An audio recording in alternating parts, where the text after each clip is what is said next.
All right, let's get right into it. Today, in this explainer, we're tackling an invisible enemy that sneaks into our daily negotiations totally under the radar: unconscious bias. We're going to break down exactly how it works, what the hard research actually shows, and most importantly, how we can stop it from dictating our deals. Okay, let's dive into this. $24 million. That's a massive number, right?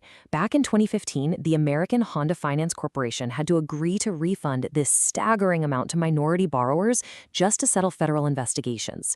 So right off the bat, we can see the financial stakes of getting your negotiation policies wrong are absolutely huge. Section 1. The hidden cost of bias. So how does a $24 million corporate mistake actually happen? Well, it wasn't necessarily hostile top-down racism. Basically, between 2011 and 2015, Honda let their dealerships mark up interest rates by up to 2.25 percentage points, entirely at the dealer's own discretion. But when the Department of Justice looked at the data, the disparate impact was undeniable. Compared to white borrowers with the exact same credit profiles, Asian and Pacific Islander borrowers paid over $150 more. Latino borrowers paid over $200 extra, and African American borrowers paid, on average, $250 more over the life of their loans. Honda ultimately had to step in and strictly cap those discretionary dealer markups to stop the disparity. To really understand how this happens across society, we need to get our definitions straight. Explicit bias is what you probably think of first: conscious bigotry and hostile racism. That's when someone actively knows they're being biased. Implicit bias, on the other hand, is completely subconscious and unintentional discrimination. Psychologists actually call this ordinary prejudice. And for the rest of this explainer, we're strictly focusing on this unintentional implicit bias, because, as the research shows, negotiators who discriminate usually do so completely unconsciously. Section 2. Bias in everyday deals. Now, while Honda made all the corporate headlines, this phenomenon goes way beyond giant car dealership networks. It literally seeps into the everyday deals we all make. Take this classic 1995 study from Yale professor Ian Ayers.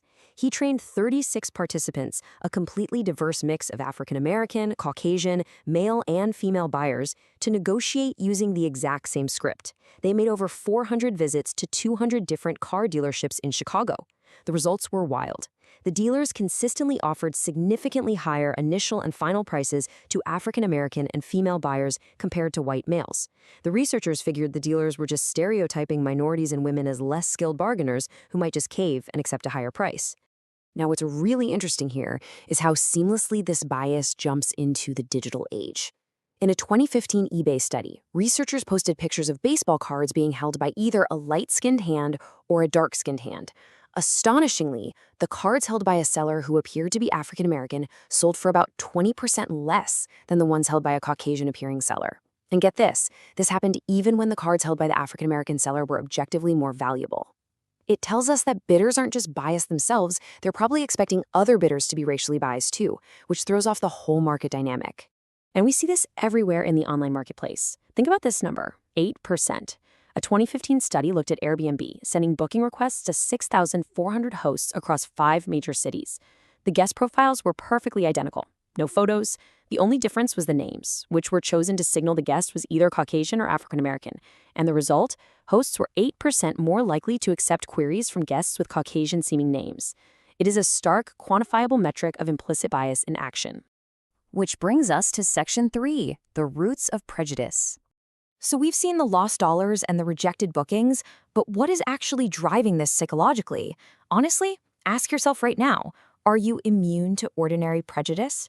It's human nature to sit back and think, well, other people might do this, but I definitely don't. We all love to think we're completely objective, but science politely disagrees. Our brains just don't work the way we think they do. To actually test this, researchers Anthony Greenwald, Mazarin Banaji, and Brian Nozak designed something called the implicit association test, or the IAT. It essentially forces you to make split-second judgments, which reveals your subconscious attitudes about different groups of people. And what they found is that test takers consistently show a subconscious bias. Like, a vast majority of people have noticeably more difficulty quickly pairing the word good with a black face than they do pairing it with a white face. It's a reflex, not a conscious choice. Let's see how this subconscious reflex builds into something called in-group favoritism. In their book Blind Spots, professors Max Bazerman and Ann Tenbrunsell explain that pretty much all humans have a tendency to favor people who remind them of themselves. That could be race, gender, religion, whatever. You might think you're just doing a totally benign favor, like writing a quick letter of reference for a neighbor's kid or passing a friend's resume to your boss. But since the upper ranks of organizations are often dominated by whites who naturally request favors for other whites, these seemingly innocent actions end up unintentionally excluding racial minorities. It just perpetuates the inequality.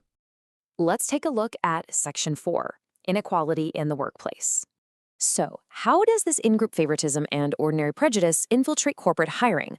Let's look at this massive 2004 study by Marianne Bertrand and Senthil Mullainathan.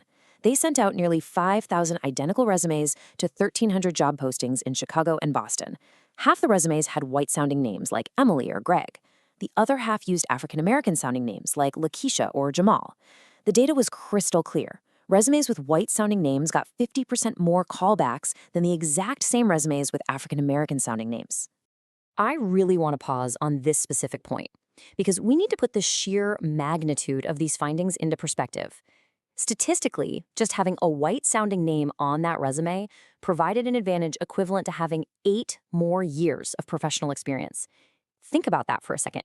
8 years of hard work, grinding it out, effectively erased by an unconscious reaction to a name at the top of a page. And getting the job is literally just the first hurdle. A massive analysis of over 3,000 actual starting salary negotiations at a U.S. tech company showed that even after landing the job, the negotiation gap doesn't go away. On average, minority group members negotiated significantly lower salary increases from the hiring manager's initial offer compared to white hires. The bias literally follows the employee right to the bargaining table. All right, let's pivot to Section 5, Debiasing Your Negotiations. Now for the good news. We've spent all this time understanding this invisible enemy, but the research also gives us totally actionable, proven solutions. We have a corporate playbook to fight this. Here are 5 concrete steps. Number 1, support rational decisions. Snap judgments rely on stereotypes, so make sure your dealmakers have ample time to actually reason through their decisions. Number 2, audit your policies. Just like Honda didn't see the consequences of dealer markups coming, you have to trace your systems backward to find hidden flaws. Number 3, improve information access. Minorities are often less likely to have social ties inside a company that give them insider salary tips, so level the playing field by just posting salary parameters online.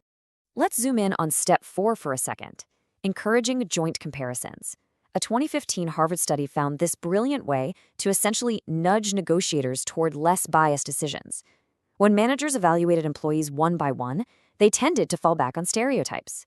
But when they used joint comparisons, meaning they evaluated pairs or small groups of candidates side by side, they naturally looked past the stereotypes and focused squarely on actual past performance. It is such a simple structural change, but it makes a huge difference. And that naturally leads right into step 5, which is perfectly summed up by this idea. The more we interact with people who are different from us, the less we rely on stereotypes. By taking concrete steps to reduce hiring discrimination, like anonymizing applications, you build a truly diverse workforce. And that diversity structurally breaks down the very biases we've been talking about today. It creates this amazing positive feedback loop of egalitarian behavior. As we wrap up this explainer, I want to leave you with one final thought to really chew on. Have you been an offender of implicit bias or maybe a victim of it? In a world where ordinary prejudice influences our split-second judgments, our online purchases, and our professional salaries, we're all playing a role in this dynamic. Take a close look at your own daily transactions and the structural policies around you, because the very first step to eliminating the invisible enemy is finally choosing to see it.